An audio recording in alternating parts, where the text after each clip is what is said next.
Kisah ini mungkin menjadi kisah yang jarang diketahui masyarakat umum, di mana Prabowo Subianto diusir dari keluarga Cendana akibat kondisi politik yang tidak stabil kala itu, di mana posisi Prabowo waktu itu juga sama tidak menguntungkan. Kaum reformis menganggap jika Prabowo menjadi kaki tangan Soeharto.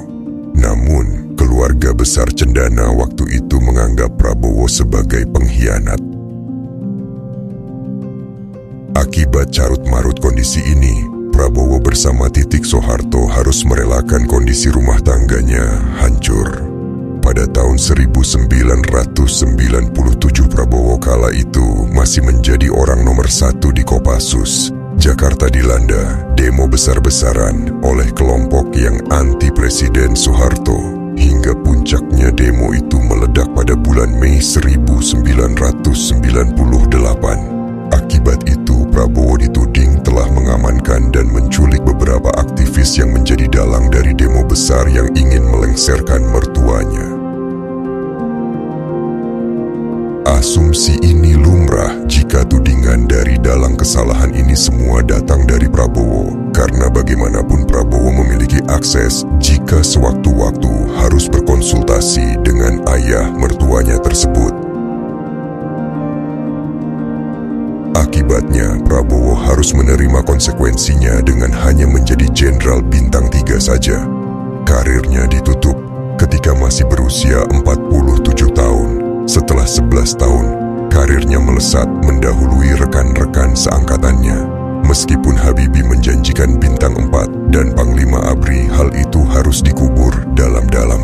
Prabowo dicopot dari Panglima Kostrad 1 hari usai Presiden Soeharto lengser. Ia dimutasi menjadi Komandan Sesko ABRI sebelum pensiun dini. Kenaikan pangkat yang cepat dari anak saya itu sudah jelas mengundang ketidaksenangan bagi beberapa orang. Kondisi kecemburuan seperti ini sudah merupakan sifat umum dari manusia dimanapun, ungkap Soemitro ketika diwawancarai media asing. Menurut cerita pencopotan Prabowo oleh Wiranto karena Prabowo dianggap semakin berbahaya bagi keutuhan ABRI. Menariknya, Wiranto mengambil langkah ini setelah mendapatkan persetujuan dari mantan Presiden Soeharto. Hal ini ada beberapa orang yang mengaitkan jika Soeharto masih memiliki kendali di kalangan ABRI, khususnya melalui Wiranto.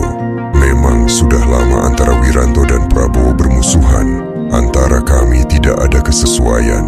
Kami tidak pernah bertugas di bagian yang sama.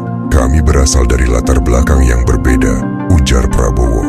Terkait pencopotan Prabowo tidak jelas kenapa Soeharto dengan mudah menyetujui saran Wiranto. Bisa jadi Prabowo tidak bisa diandalkan untuk mempertahankan keselamatan diri dan keluarga besar Cendana. Pada Margaret Scout, wartawan yang pernah bercakap-cakap dengan Prabowo bercerita seperti telah menjadi anak kaisar dalam film Kurosawa berjudul Ran. Di dalamnya menjelaskan bahwa dirinya lah yang loyal, tapi malah dituduh sebagai pengkhianat menjatuhkan presiden.